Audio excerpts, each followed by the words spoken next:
Good evening. You're watching the main news on HKIBC. I'm Raymond Yeung. Here are tonight's top stories.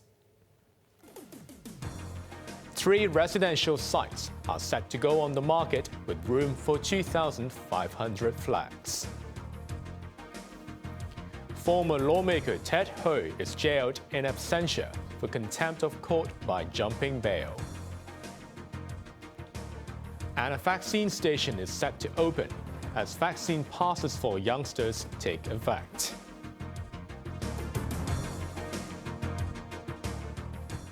The government says weak sentiment in the property market will not affect its land supply program.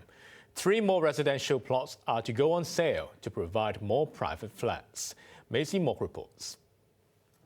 3 residential sites in Kai Tak, Stanley and Kennedy Town will be put up for tender between October and December.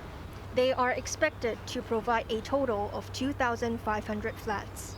The MTR's Oyster Bay property development and the Urban Renewal Authority's project in Saying Pun are expected to provide around 1,600 flats. Together with 2 other development projects that will complete lease modifications, the total supply of flats is expected to reach 5,900 in the third quarter.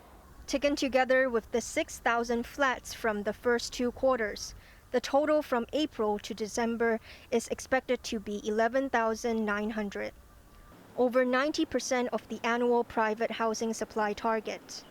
Development Secretary Bernadette Lin admits there is pressure to reach the land revenue forecast of $120 billion. Our objective is to increase land supply in a stable and steady manner, and we do our proper valuation. So if indeed the land sale revenue is a bit below our target, this is a reality that we have to accept. But what is important is that we do proper market valuations. Lin added that property sector sentiment is relatively weak, but the government will not slow down its land supply program. Maisie Mock, HKIBC. Fugitive former lawmaker Ted Hui has been sentenced to 3.5 years in jail for contempt of court by skipping bail and fleeing abroad. The High Court said Hui had mocked the judicial system by providing false documents to support his bail application. Janice Low reports. This was the first time that a person has been sentenced in absentia in a case related to the 2019 anti-government protests. Former Democratic Party lawmaker Ted Hui jumped bail and fled to Denmark 2 years ago, declaring later that he was in exile. The 40-year-old was facing 4 criminal charges at that time, including perverting the course of justice for allegedly harassing a man suspected of taking photos of protesters during the social unrest and disrupting legislative council meetings several times. Hui was convicted in June.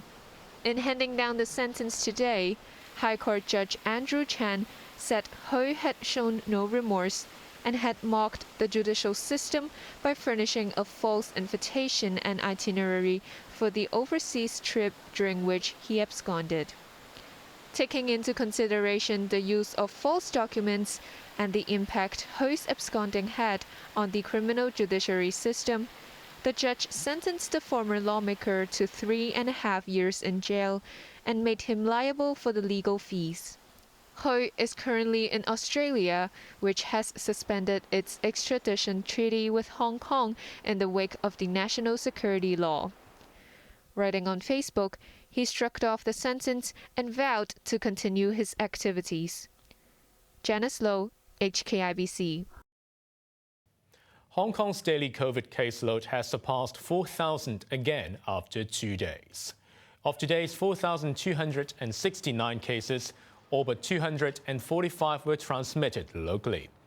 8 patients are now in intensive care, while 5 died after contracting the virus. The number of COVID patients in hospital dipped to 1,819.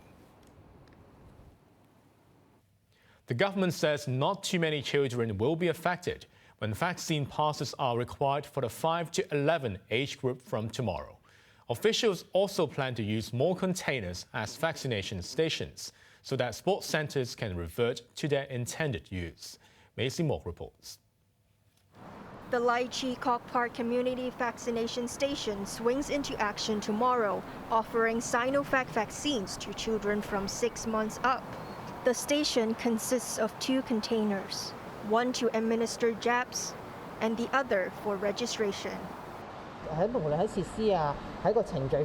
Civil Service Secretary Ingrid Yeung, who visited the station, said the facilities are on par with the city's other COVID vaccination centers. It is believed that the government is considering using the wider use of containers so that sports centers where shots are offered can be returned to the Leisure and Cultural Services Department. Another container vaccination station will be set up in Wong Tai Sin next month. Starting tomorrow, the vaccine pass arrangement will be extended to children aged 5 to 11 years. They will need at least 1 jab to enter premises such as restaurants. Yeung said not many children will be affected because only 50,000 out of 400,000 in that age group have not been vaccinated. She also defended Sinovac, describing the case of 2 toddlers who experienced facial weakness as an isolated incident, adding that both are now stable. Yeung said parents should not gamble on their children's health and should get them vaccinated to avoid serious conditions if they catch COVID. Maisy Mok, HKIBC. Turning overseas, 4 regions of Ukraine will be incorporated into Russia tomorrow, just days after referendums, which were denounced by the West as a sham. Pro-Moscow officials in Donetsk, Luhansk, Zaporizhia, and Kherson celebrated when more than 87% of voters chose to become part of Russia. A signing ceremony will be held in the Kremlin tomorrow, and President Vladimir Putin will deliver a major speech. Despite Western denunciation, Moscow insists that the referendums were free and fair. But the development paves the way for a strong Western response, which could raise the stakes in Russia's military incursion into Ukraine. The arrival in Georgia of thousands of Russians fleeing conscription has triggered protests at a border crossing. Hundreds and thousands of Russian citizens cross Russia-Georgian border every day.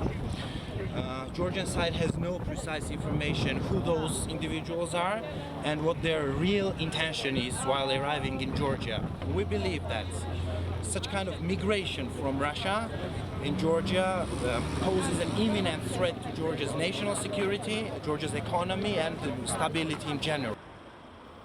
The demonstration at the Lassi crossing was organized by a pro-Western Georgian political party. It came as a line of cars stretching 15 kilometers tried to enter Georgia. The vehicles were carrying families and men who want to avoid conscription into the Russian army. The outflow began when Moscow ordered a partial mobilization to beef up its forces fighting in Ukraine. Myanmar's military government has been denounced for the latest jail sentence imposed on ousted civilian leader Aung San Suu Kyi. She and her former economic advisor have each been sentenced to 3 years in jail for violating the Official Secrets Act. The case against her and many of her allies are politically motivated. The charges are bogus, and they're basically designed to crush any remnant of the civilian government that the military overthrew in the early hours of February 1st, 2021. So they can't be taken seriously. They're completely trumped up. Suu Kyi has already been sentenced to 23 years behind bars in previous cases, many of them on corruption charges. She denied all the allegations. Her former advisor, Australian Sean Turnell, was also jailed. Canberra demanded his release, saying it rejected the charges against the economist. A powerful storm has lashed the U.S. state of Florida, causing floods and leaving millions of people without power. Hurricane Ian made landfall after sweeping in from the Caribbean with wind speeds of 240 kilometers an hour. Fort Myers was among the cities hardest hit by floods.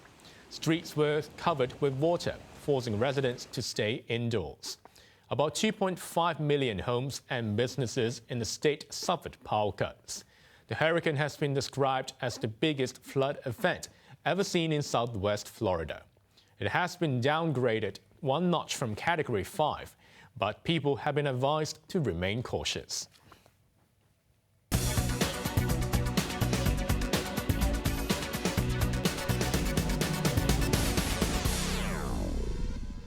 The world's financial elite will gather in Hong Kong for an investment summit in November. The Monetary Authority hopes the event will send a signal to the world that Hong Kong remains resilient and vibrant. Chloe Fong reports. Almost 3 years into the pandemic, Hong Kong is set to welcome about 200 guests to its Global Financial Leaders Investment Summit. Monetary Authority Chief Executive Ted Hui confirmed that over 30 heads of leading financial institutions will be in town, following the lifting of mandatory hotel quarantine for arrivals.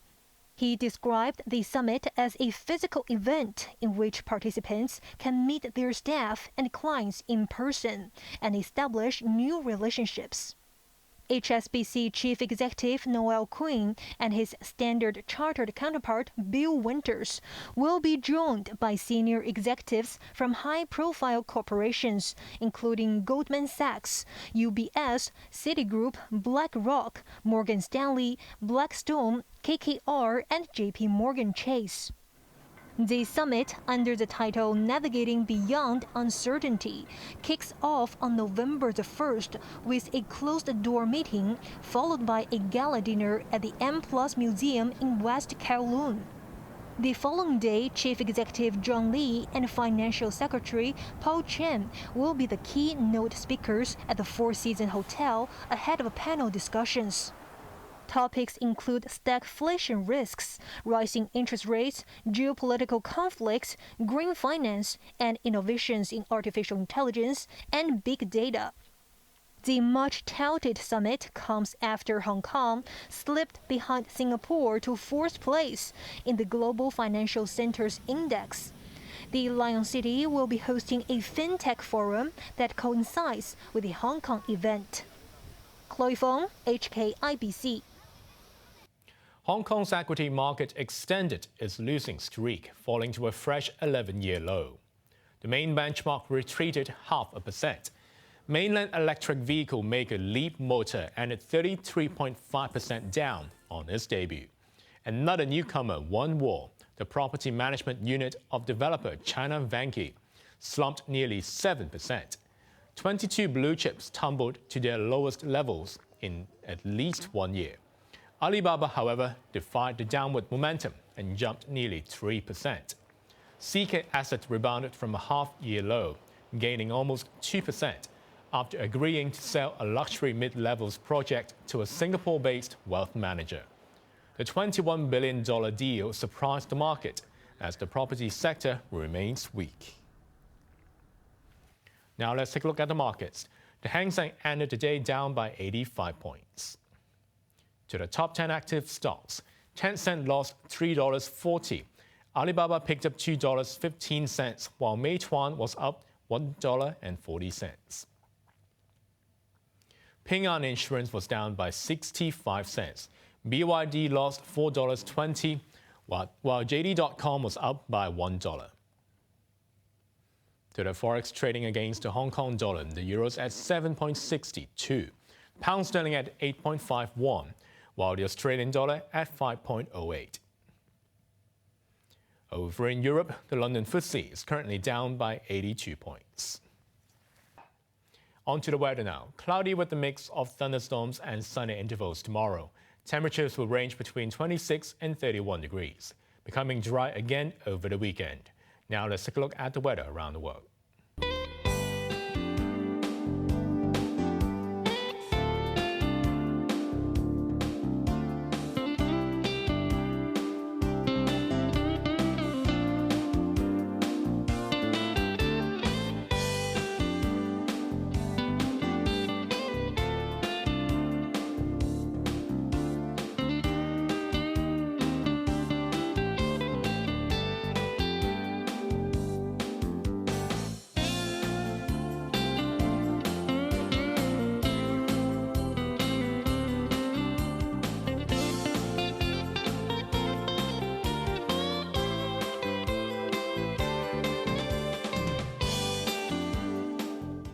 That's our main news for Thursday night. Join us for more news at 11. I'm Raymond Yeung. Good evening.